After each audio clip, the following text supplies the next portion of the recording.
ఓం శ్రీ హయగ్రీవ మహర్షియే నమో నమః. మహామహిమాన్విత శక్తిమండల గోపురముల యొక్క తూర్పు మరియు పడమర దిశలలో ఉండే శక్తిపీఠములలో జరగనున్న పునాది వేయుట అను అద్భుత కార్యాన్ని గురించి హయగ్రీవ మహర్షి ఇచ్చిన అనుగ్రహ భాషణం. ప్రేమ నిండిన ఆత్మలు ఈ భూమిపై జన్మించి దైవీక కార్యములు చేపట్టి ఉన్నారు. రాబోయే బంగారు కాలంలో అందరూ ఉన్నతమైన కార్యాలను చేపట్టాలి. పరిపక్వమైన కాలములో మహత్తర కార్యాలను చేయుటయే ఉత్తమం. అగస్త్యుని శిష్యులు చేపట్టి ఉన్న ఉన్నత కార్యమే శ్రీచక్ర సాధన. దీని వలన జరిగే మార్పులను గురించి నేను వివరిస్తున్నాను. శ్రీ హయగ్రీవ మహర్షి అయిన నేను నిర్మిస్తూ వస్తున్న మహామహిమాన్విత శక్తిమండల గోపురం అనేది 4 దిశలలో తన 4 పాదములను మోపే సమయం ఆసన్నమైనది. మధ్యలో నిలిపిన పాదము శక్తివంతమగుటకై వేచి ఉన్నది. దక్షిణ దిశ సరిహద్దులో శ్రీ కన్యాకుమారి సన్నిధిలో రూపొందిన మహామహిమాన్విత శక్తి మండల గోపురం తన మొదటి పాదాన్ని మోపి ఉన్నది. శ్రీ వైష్ణోదేవి పీఠములో ఉత్తర దిశలో రెండవ పాదము కూడా మోపి ఉన్నది. మధ్యలో ఉజ్జయిని అను మధ్యప్రదేశములో అత్యంత ముఖ్యమైన శక్తులను మోసి తన పాదమును మోపినది. మహామహిమాన్విత శక్తిమండల గోపురం అనేది ఇప్పుడు తూర్పు మరియు పడమటి దిశలలో తన పాదములను మోపి సంపూర్ణత్వం పొందుటకు ప్రయత్నిస్తున్నది. 4 దిశలలో పాదములు మోపిన తర్వాత మధ్యలో ఉన్న ఉజ్జయిని అను శక్తిపీఠము మూలాన మహా గొప్ప శక్తి లోపల కలిసిపోగలదు. తల్లి ఆది మహాసరస్వతిని అందరూ స్తుతిస్తూ పూజిస్తూ ఉన్న ఈ ఉత్తమమైన సమయములో ఈ ప్రదేశంలో ఏర్పడే మహామహిమాన్విత శక్తిమండల గోపురం యొక్క పాదము మోపే ఘటన ఏ సమయంలో జరుగును, ఏ ఏ పనులు చేయును అని తెలుసుకోవాలి. మహాసరస్వతిని పూజించే ఈ సమయంలో అంటే దసరాలలో ఆఖరి 3 రోజులు సరస్వతీదేవిని కొలుస్తారు కాబట్టి మొదటి 3 రోజులు ఒక దేవత దుర్గా, తర్వాత తర్వాత 3 రోజులు మొదట మహాలక్ష్మి, తర్వాత దుర్గా, అలా ఒక ఆర్డర్‌లో చెప్తారు. సో, ఈ లాస్ట్ 3 రోజులు మట్టుకు మహాసరస్వతిని పూజ చేస్తారు. దీనిని అర్థం చేసుకున్న వారు చేయవలసిన పనులను గురించి, వాటి ఫలితముల గురించి శ్రీ హయగ్రీవ మహర్షి అయిన నేను వివరించి చెప్తాను. అంటే శక్తిమండల గోపురాలు దక్షిణంలో కన్యాకుమారి, అంతకు ముందే మెసేజ్‌లు ఇచ్చారు. కన్యాకుమారిలో పెడతారు మొదటి కాలు అని. తర్వాత రెండోది వైష్ణోదేవి. ఇప్పుడు అది కూడా అయిపోయింది. రెండోది వైష్ణోదేవి నార్త్‌లో. ఆ తర్వాత ఇప్పుడు పశ్చిమ దిశలో, తూర్పు దిశలో రాబోయే ఆ ఘటనలు, ఆ తర్వాత మధ్యలో ఉజ్జయిని, అక్కడ ఈ మూడిటిని గురించి ఇప్పుడు ఆయన చెప్తున్నారు. అంటే 5 పాదాలు పూర్తిగా మోపేసేదానికి శక్తిమండల గోపురం ఏదైతే ఆ టవర్, ఎనర్జీ టవర్ ఏదైతే ఉందో అది పూర్తిగా జరుగుతోంది. ఇలా ఈ సటిల్ విషయాలు చెప్పినప్పుడు వాటిని అర్థం చేసుకున్న వారు ఏం చెయ్యాలి అనేది ఆయన చెప్తారు స్వామి. అలా చేసినందువలన వచ్చే ఫలితాలను గురించి కూడా హయగ్రీవ మహర్షి మనకు వివరిస్తారు. ఉన్నతమైన సమయం ఉదయించినది. దక్షిణ దిశలో శ్రీ సరస్వతీ దేవిని అందరూ పూజిస్తూ ఉండగా, తూర్పు దిశలో శ్రీ దుర్గాదేవిని అందరు మానవులు తీవ్రంగా పూజిస్తారంటే దసరాలప్పుడు అక్కడ దుర్గా ఆరాధన జరుగుతుంది. బెంగాల్ అటువైపు తూర్పులో. మనం సౌత్ వాళ్ళమందరము సరస్వతీ దేవిని పూజిస్తాం. ఒకే నవరాత్రులను ఒక్కొక్క ఏరియాలో ఒక్కో విధంగా చేస్తారు. శ్రీ దుర్గాదేవి శక్తులు అక్కడే సంక్షేపించును. అంటే తూర్పు దిశలో ఎక్కడైతే బెంగాల్ ప్రాంతంలో దుర్గనందరూ పూజిస్తారో అక్కడ ఉండే అన్ని ప్రాంతాల్లో దుర్గాదేవి అక్కడ పైకి వచ్చి ఆమె అక్కడే సంక్షేపణ జరిగిపోతుంది అంటున్నారు స్వామి. అనేక స్త్రీ దేవతలైన శక్తులు తూర్పు దిశ మొత్తము పరుచుకొని ఉన్నవి. అంటే చాలా శక్తి పీఠాలు అక్కడ, ఇంకా శక్తి ఆలయాలు ఉన్నాయి అని చెప్తున్నారు ఆయన తూర్పు వైపు. అంటే తారాపీఠ వగైరా వగైరా చాలా ఉన్నాయి అక్కడ. తూర్పు దిశలో ఉన్న అన్ని శక్తి పీఠాలలో దేవతల శక్తులన్నీ ఒకటిగా కలిసిపోయి శ్రీ దుర్గా పూజ జరిగే రోజున సూర్య హోరలో పాదము మోపు మోపబోవు మహామహిమాన్విత శక్తి మండల గోపురమును వచ్చి చేరును. అంటే ఇప్పుడు పాదం మోపాలి తూర్పు వైపు అని చెప్పారు స్వామి. ఈ మహామహిమాన్విత శక్తి మండల గోపురం ఏదైతే ఉందో దాని పాదము మోపబోతోంది. అంటే స్వామి దాన్ని స్ట్రక్చర్ చేస్తూ ఉన్నారు. ఆ టైం అది ఎగ్జాక్ట్ టైం చెప్తున్నారు. సూర్యహోర అంటే అన్ని గ్రహాలు 9 గ్రహాలకు 9 హోర టైం చెప్తారు. ఒక్కొక్క ఒక టైం దీంట్లో ఆ టైం అవధిలో ఒక్కొక్క హోర ఉంటుంది. బృహస్పతి హోరని, గురు హోర అంటారు దాన్ని, చంద్రహోర, అలా సూర్యహోర. ఈ దుర్గా పూజ జరిగే రోజు అంటే బహుశా ఆఖరి రోజు. శ్రీ దుర్గా పూజ జరిగే రోజున సూర్యహోరలో తన పాదం మోపబోయే మహామహిమాన్విత శక్తి మండల గోపురమునకు వచ్చి చేరు ఎవరు?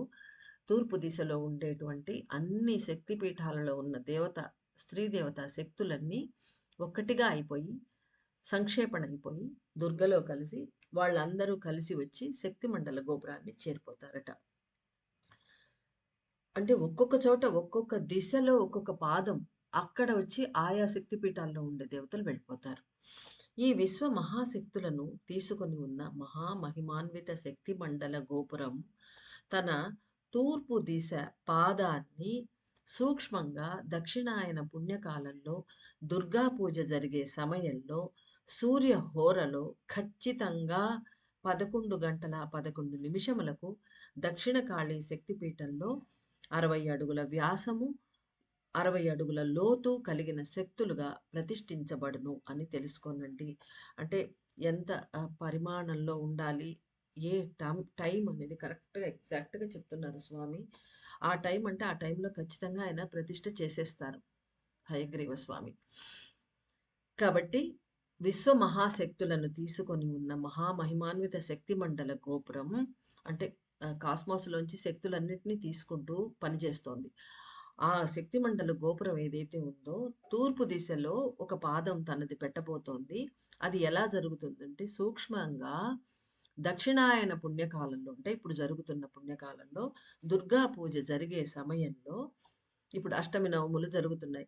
సూర్యహోరలో ఖచ్చితంగా 11 గంటల 11 నిమిషాలు అంటే సూర్యహోర 11:11కు జరుగుతుంది. ఆ టైంలో దక్షిణ కాళీ శక్తి పీఠంలో పెట్టబోతున్నారు. ఒక్కొక్క చెప్పారు కదా! వైష్ణోదేవి శక్తిపీఠంలో పెట్టారు. తర్వాత కన్యాకుమారి శక్తిపీఠంలో మొదటి పాదం పెట్టారు. అలా ఇక్కడ దక్షిణ కాళి అమ్మవారు శక్తిపీఠంలో 60 అడుగుల వ్యాసం దాని సర్కంఫరెన్స్, తర్వాత 60 అడుగుల లోతులో ఈ శక్తిపీఠం ఏదైతే ఉందో దాని ఒక పాదం అక్కడ మోపుతుంది.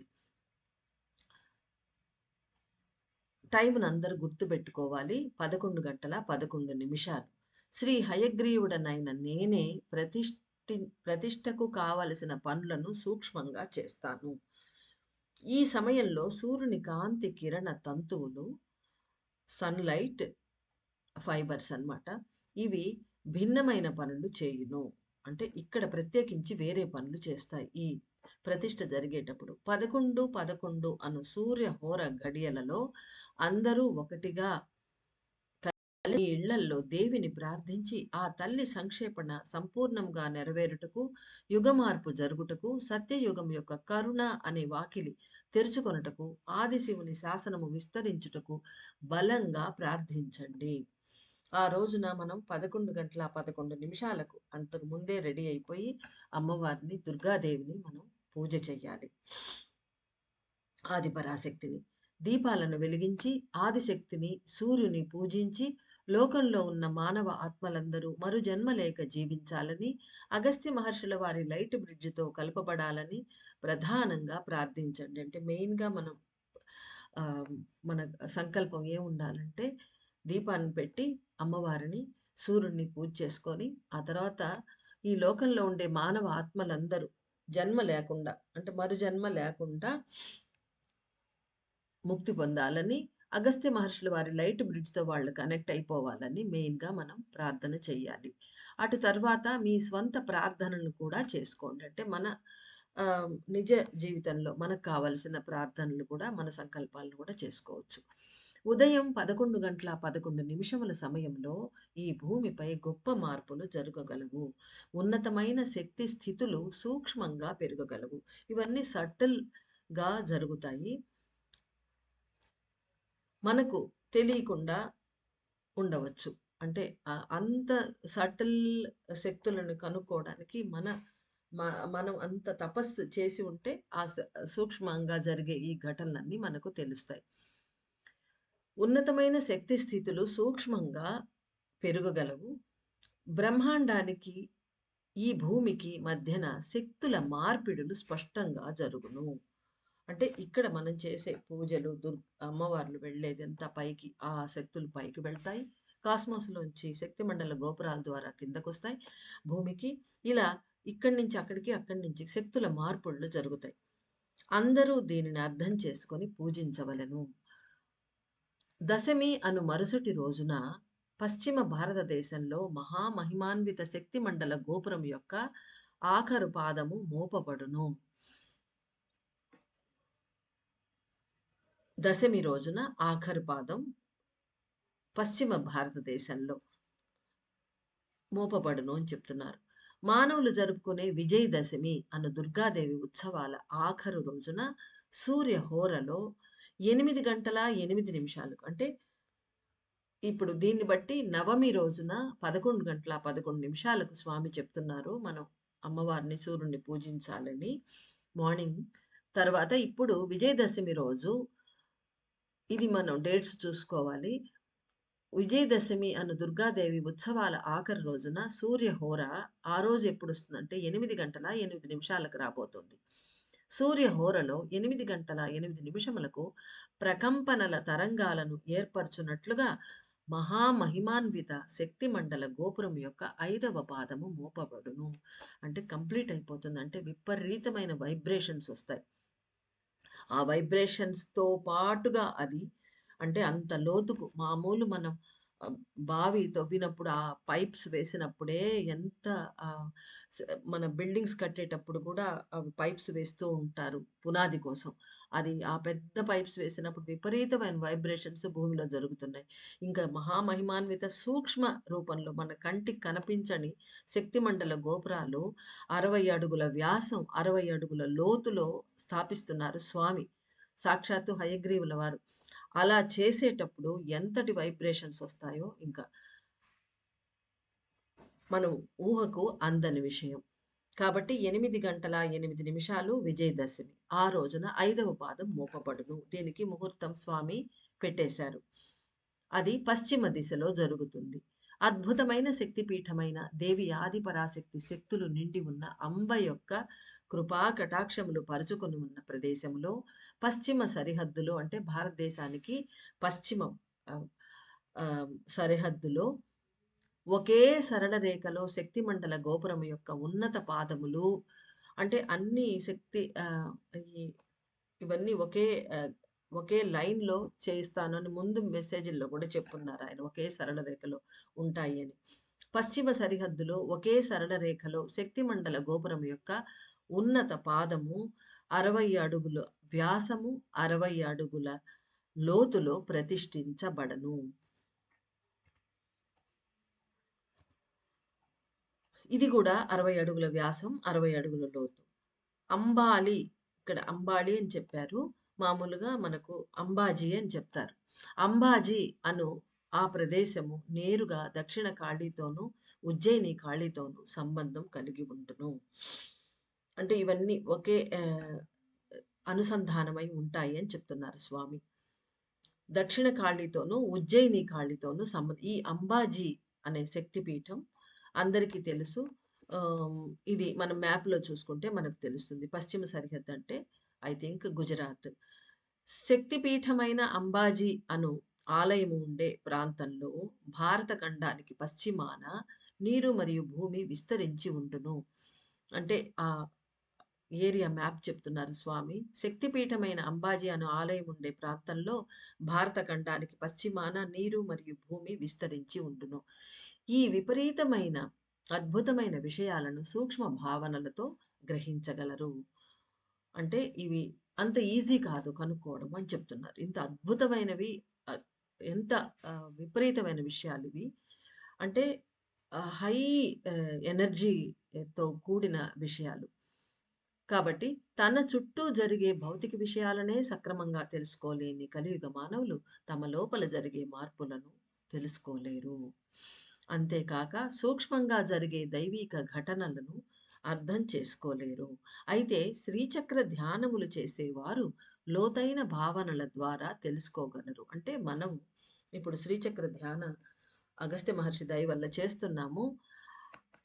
అలా చేసుకుంటున్నాం కాబట్టి మనకొక ఛాన్స్ ఉంది. మనం గనక సటిల్ ఎనర్జీస్ మనలో ప్రవహిస్తూ ఉంటే, ఈ జరిగే సంఘటనలన్నీ మనం కొంచెమైనా తెలుసుకునే అవకాశం మనకుంది అని స్వామి చెప్తున్నారు. ప్రేమతో నిండిన ఆత్మలు సూక్ష్మ భావనలను ప్రేరేపించాలి. అంటే మనమే మన లోపల సటిల్ ఆహ్, ఆహ్, ఫీలింగ్స్‌ని కొంచెం వాటిని పెంచుకోవాలి మనం. అంటే డల్‌గా ఉండకుండా లోపల అవి బాగా యాక్టివేట్ అయ్యేట్టుగా మనకు మనమే చేసుకోవాలి. అంటే ధ్యానంతోటి. సూక్ష్మ భావనలను పొందేది ఎలా?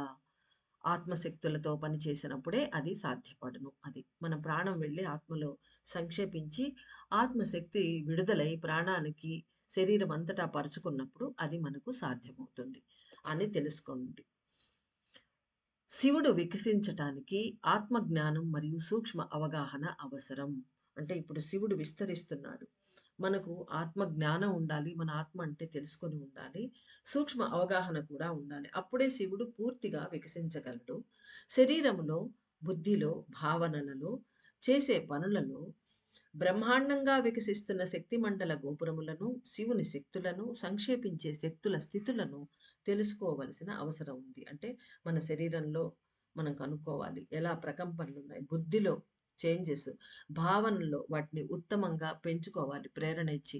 చేసే పనులు అంటే ప్రతి ఒక్క మన చర్యలో ఈ శివుని శక్తులను విస్తరించే శక్తులను, శక్తిమండల గోపురాలు పాదాలు మోపే విషయాలను, సంక్షేపణ చెందుతున్న ఆదిశక్తి మొదలుగా గల శక్తుల వాళ్ళ స్టేట్‌ని అన్నిటిని మనం తెలుసుకోవాల్సిన అవసరం ఉన్నది అంటున్నారు స్వామి. శ్రీ హయగ్రీవ మహర్షుల వారి పరిపూర్ణమైన ఆశీస్సులు.